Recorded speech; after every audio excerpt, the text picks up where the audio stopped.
G'day viewers, welcome back to SingleRacer. My name is Michael, and while doing some general maintenance on my channel, I discovered that this video will be my 100th successful uploaded video to YouTube.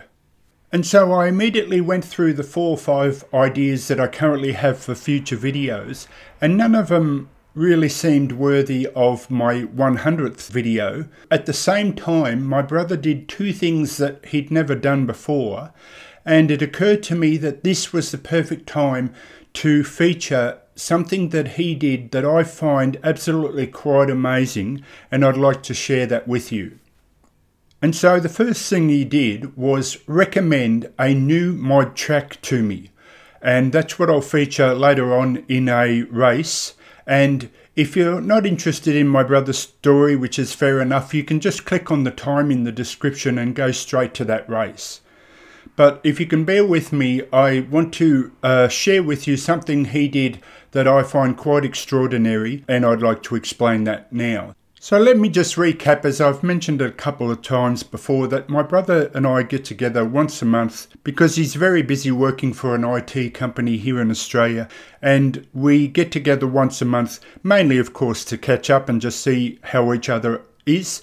But the main reason we get together is actually to have an afternoon of sim racing, where we usually hot lap a track. We pick a random car and track and hot lap it to death, and whoever has the best time at the end of the night usually wins, and you know, the other person can't seem to beat it. We usually have half an hour each where we try and beat the time, and if we can't beat it by then, we declare a winner. Now, given my brother can't fight back in this video, that's usually just me that wins these races, folks, so I'll take that. But while we're not together for the rest of the month, we've actually taken very different sim racing paths. Now, I, of course, have started my sim racing channel with the main goal trying to help beginners get a little bit better, and just generally as a group of sim racers, just try and help each other improve our lap times in whatever form that takes. And so my brother is forced to watch, just out of almost obligation, to watch my videos, and he saw one that I did on how to use RSR. Now, 80% of you will know what RSR Live Timing is, but just for the ones that don't or have never seen it before, it's just a quick website and app that you can use in Assetto Corsa that will give you a world group of sim racers, or literally anyone that uses it within the world, to race against each other on any car, on any track, with all the times being grouped together on this one website that you can compare against all other sim racers that use this app all around the world. Now, my brother decided to do this and try and break as many records as he could, but he had difficulty in the beginning, where it's an argument that I bring up as well, which was his idea was to pick one car, get used to that car and try and drive every track. But he soon realised that doing it that way, it can be very difficult to learn a track really quickly, especially a complicated track like the Nordschleife, for example. And he realised that's the wrong way to go about it. So he's done the reverse thing, where he takes one track and learns it intimately, which I argue is the best. And that way, if you take a car that you think is horrible and handles really poorly, because you know the track so well, you can do it really well. Now, he recommended this Castle Hill track to me as being terrific, and I have to say that this falls into that almost the template of an easy track to learn as far as its very simple layout, but a truly hard one to master as far as taking the corners can be quite tough in the way the corners are shaped and everything like that. So let me show you now that he has gone to this Castle Hill, here it is here, and tried to break every record with every car that he can get in Assetto Corsa. But admittedly, what he does a lot of times, and he's admitted that himself, is that he tries for the tracks not the tracks, the cars, sorry, that might have 3 or 4 people on it, and that way he feels he can break it fairly easily, and as soon as he breaks it, he moves on. So he's not trying to better his time in that car. So I'm talking about like the list of cars here at the top as you go along. Each of these cars are in Assetto Corsa, but he just picks the car, and if he breaks the lap straight away, he continues on.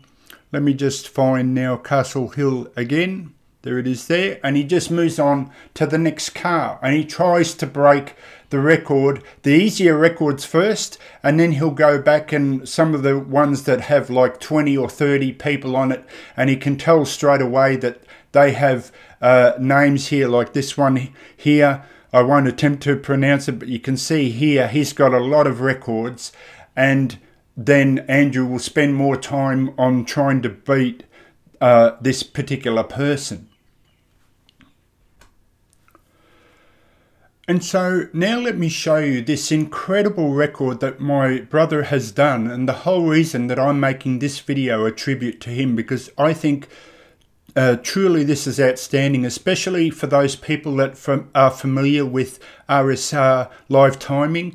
They, I think, would appreciate this amazing feat. But what I would like to say to RSR, the website, you know, if anyone from there listens to these videos, is I just can't understand this simple thing about the slider. So I can move, I can put the mouse key over the times, and with the wheel move the mouse, but unless you have the mouse wheel so that it moves at large increments at the time, it's a very slow process.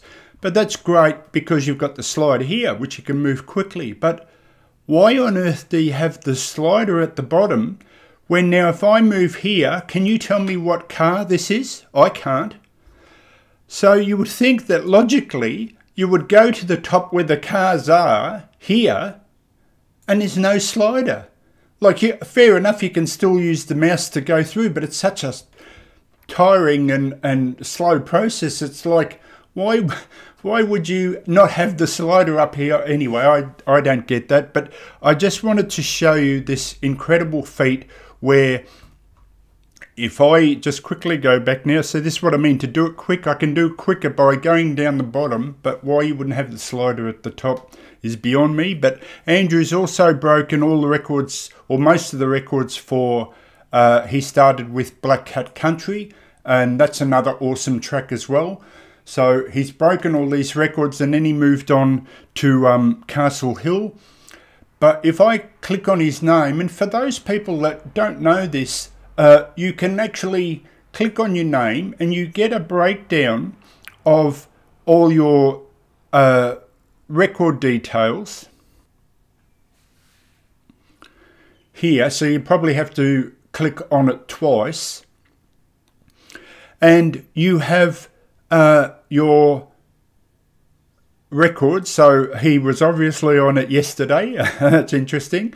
Just breaking times randomly, I guess.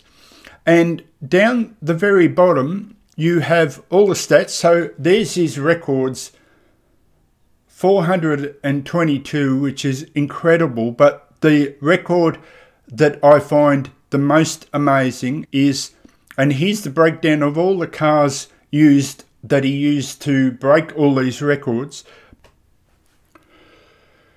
But the record I find most incredible, and is the whole reason for this tribute to him in this video, is if you come back to the top and you want to go back to the records, it's simply under stats and world records, and that's where we were in the first place. So if we go back to Castle Hill here as an example, there's all Andrew's records that he's broken across the top, and you can see like ones here that he hasn't broken yet. But if you come down here, he's broken so many records, and this to me is outstanding, that they have a ranking for world records held by anyone, and he has now entered 5th place in the whole world of all the records broken. And I just I take my hat off to him, and I just find that quite amazing. Now, ironically, when I showed you earlier, the person that he still hasn't beaten the records for is this person here in 4th place. And what happens is, as you break a record on any track in any car for RSR Live Timing, you automatically take away their record. So Andrew's climb up is because as he beats records from other people, that of course gets taken away by their score. So he's gunning for 4th spot, and is attempting, I guess, at some stage to try even and get to number 1, which is going to take him ages, because that's 997 records held by the person holding top spot. Now, just between you and me, viewers, I find a lot of the other subscribers truly like a family, like a small sim racing community family, and I haven't got the heart to tell my brother that if it was me doing it, I'd already be in 4th spot. But we'll just keep that amongst ourselves, all right, viewers? We'll just don't tell my brother, and we'll just keep it amongst ourselves. But I didn't want to break his heart telling him that I'd already been 4th spot. But we'll move on. So that's the incredible record that he's done, and like I said, I just admire him so much for being able to do that.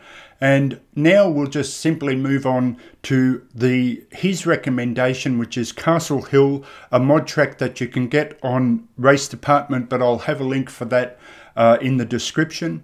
And now there's nothing more to do except let's go racing. Okay, viewers, so we're about to take off on a race on the recommended mod track by my brother Andrew called Castle Hill. But just before we do, I just wanted to take another look at this absolutely beautiful machine that makes up part of the GT Legends mod made by Bazza with help from Drdoomslab. And let's have a look at the outside. Just such a beautiful shape, absolute classic car. Although one thing that really escapes me is there's this ginormous castle on the track.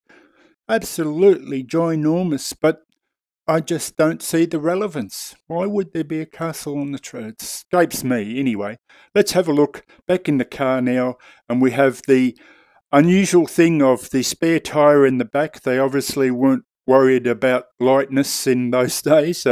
It's great to see this big tyre in the back, and the scoop on the front, very classic 60s and 70s scoop there. And we even have the radiator showing here in the front of the scoop. Just amazing.